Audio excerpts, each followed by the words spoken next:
বাংলাদেশ আওয়ামী লীগের প্রতি তথা আওয়ামী লীগের তৃণমূল পর্যায়ের নেতাকর্মীদের প্রাণের যে সংগঠন আমাদের চাকলাহাট ইউনিয়ন আওয়ামী লীগকে তিনি আজকে তালামুক্ত অবমুক্ত করেছেন। চাকলাহাট ইউনিয়নের সাবেক চেয়ারম্যান জননেতা জনাব আবু দাউদ প্রধান তিনি প্রথমেই যে কাজটি করেছেন বাংলাদেশ আওয়ামী লীগের প্রতি তথা আওয়ামী লীগের তৃণমূল পর্যায়ের নেতাকর্মীদের প্রাণের যে সংগঠন আমাদের চাকলাহাট ইউনিয়ন আওয়ামী লীগকে তিনি আজকে তালামুক্ত অবমুক্ত করেছেন।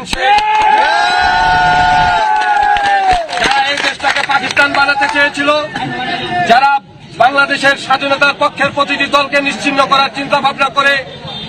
বাড়িতে অফিসে হামলা করে বন্ধ করে রেখেছিল, সেই অফিস